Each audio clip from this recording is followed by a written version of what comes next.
korupsi. Dulu korupsi katanya di bawah meja, sopan malu-malu. Kemudian maju korupsi di atas meja, terang-terangan. Sekarang meja-mejanya dikorupsi. Bukan lagi atas meja, bawah meja, meja-mejanya disikat sekalian. Dan celakanya di mana-mana tuh tukang sunat merajalela. Tukang sunat turun ke bawah sunatin, turun lagi sunatin, turun lagi sunatin, nyampe ke rakyat ujungnya doang dikit banget. Kebanyakan tukang sunat. Yang disuruh ngurus beras, nimbun beras. Yang disuruh ngurus laut, jadi bajak laut. Yang disuruh ngurus hutan, rame-rame jadi orang hutan. Yang disuruh ngurus hukum malah bikin hukum kayak pisau, orang jadi nggak takut, hukum nggak berwibawa. Mestinya kalau kepolisian, kejaksaan, kehakiman bekerja bagus, KPK nggak perlu ada. Ya, itu kan ad hoc. Dibentuk KPK karena kinerjanya nggak memuaskan. Nah, satu saat KPK nggak perlu kalau polisi, jaksa, hakim kerjanya cakep. Ya, ya. Ini kan negeri kita udah kebanyakan tim ini. Muncul masalah, bukan diselesain, bikin tim. Bikin tim, bikin tim. Urusan kagak rapi, tim makin banyak. Bapak Ibu hadirin yang saya hormati, oleh karena itu setiap kita punya tanggung jawab moral, paling tidak mencegah diri kita jangan ikut dalam korupsi pada tingkat kita masing-masing. Itu yang pertama saya kira, jihad menghadapi korupsi. Yang kedua, jihad melaksanakan amar ma'ruf nahi munkar. Ini penting. Sebab kalau yang ma'ruf jalan, yang munkar jalan, yang munkar itu mengundang murka Allah. Kalau murka Allah turun, bencana nggak nimpa yang zalim saja, yang baik-baik kena jatahnya. Saudara makan nangka kena getahnya, itu resiko. Saudara nggak makan nangka kena getahnya, itu sial namanya. Kan nih sekarang nih di masyarakat ada nih orang kalau dibilangin ngomongnya begini, biarin aja, yang mabok gue, yang judi gue, pakai duit gue main di rumah gue, urusan apa sama orang? Yang zina gue, yang bayar pelacur gue, mau enak mau penyakit urusan gue. Lu ngapa jadi repot? Ada tuh orang kalau dibilangin nyautnya begitu, ada nggak? Yang mana?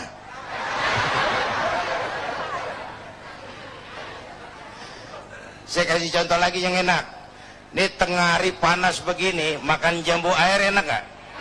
Nah, naik ke pohon jambu, sampai sama tengah pohon, semut api gigit, gatel panas.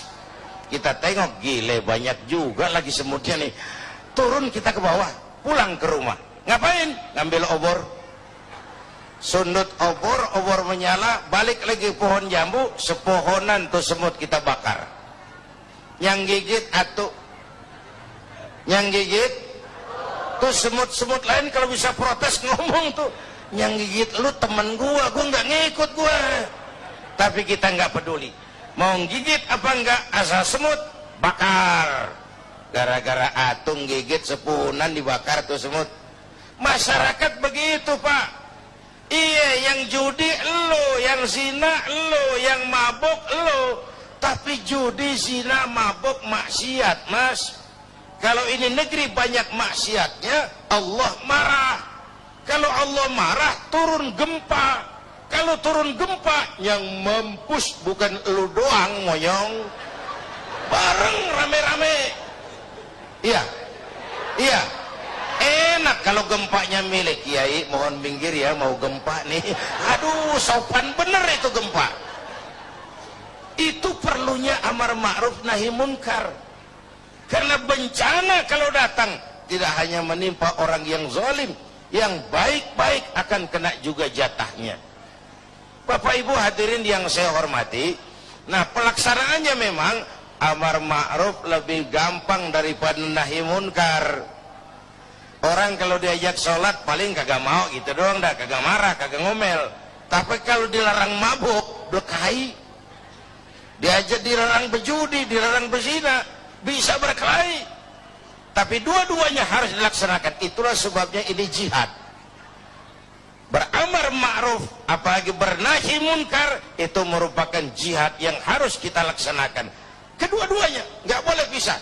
Kalau yang ma'ruf jalan, yang munkar juga jalan, ya seimbang dong.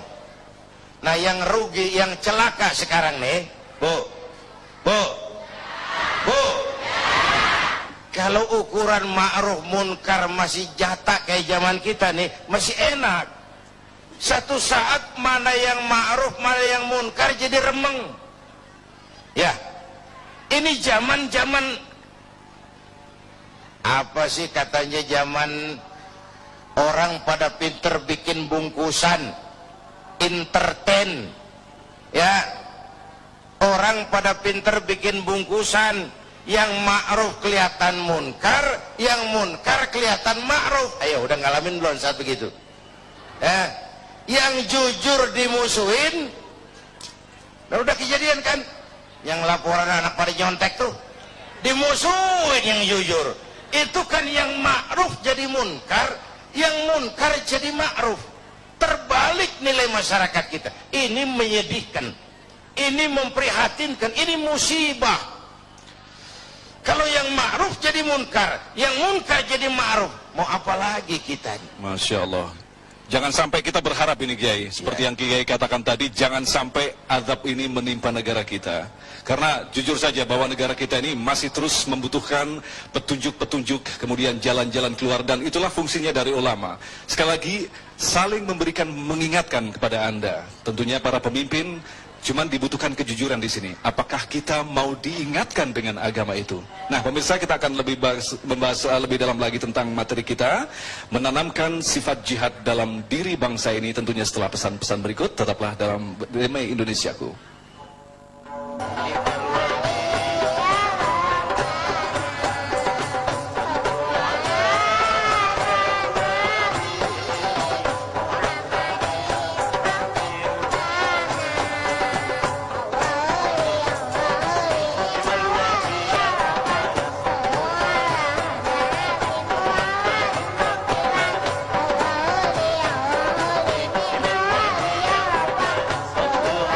Tema membangun semangat jihad.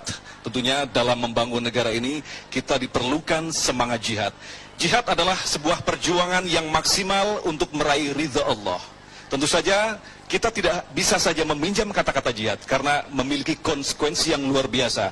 Jihad adalah berani dan sekaligus memiliki resiko, yaitu berani mengambil resiko. Berani mengambil resiko artinya ketika kita memimpin, pada saat kita melakukan kesalahan, kita berani mengambil resiko untuk diturunkan dari kekuasaan itu.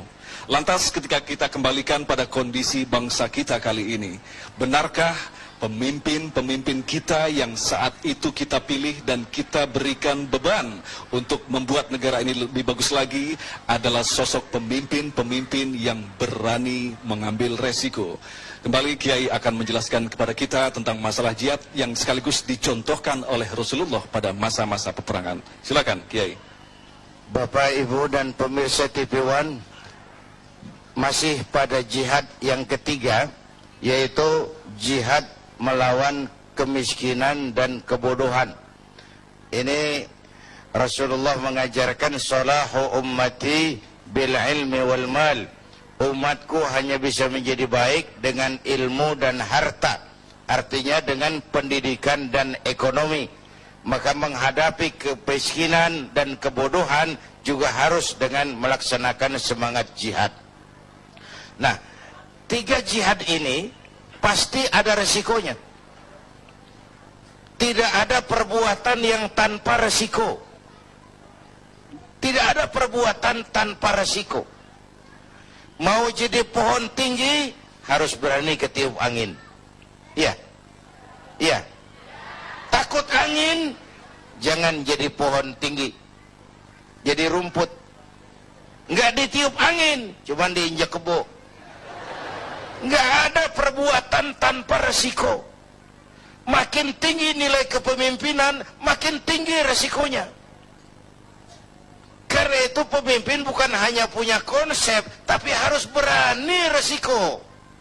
Konsep bagus tapi nggak punya resiko, nggak berani ngadepin resiko, ya jalan di tempat, Pak. Nyanyi di gurun pasir, kedengarannya doang merdu, kenyataannya kagak ada.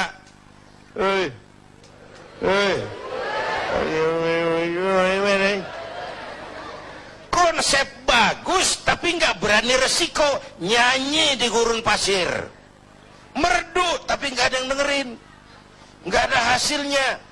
Kalau ngambil contoh dari baginda Rasulullah Shallallahu Alaihi Wasallam, beliau itu pertama sejak kecil ditempa oleh kesulitan. Lahir ke dunia nggak sempat ngeliat bapak. Umur 6 tahun ditinggal emak. Umur 9 tahun ngangon kambing. Remajanya nggak dikolokin. Dari sini lahir jiwa prajurit. Tegar, tahan banting, nggak cengeng, berani resiko. Berani ngadepin resiko.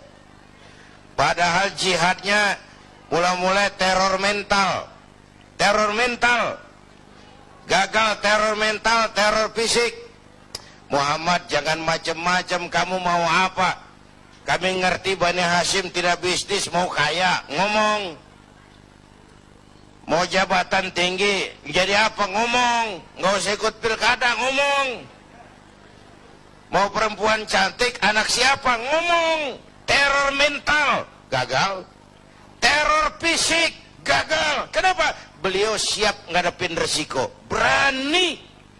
Sekali kaki melangkah ke depan, pantang surut mundur ke belakang. Itu namanya pemimpin. Jangan cuma ngatur penampilan pemimpin mah. Berani resiko.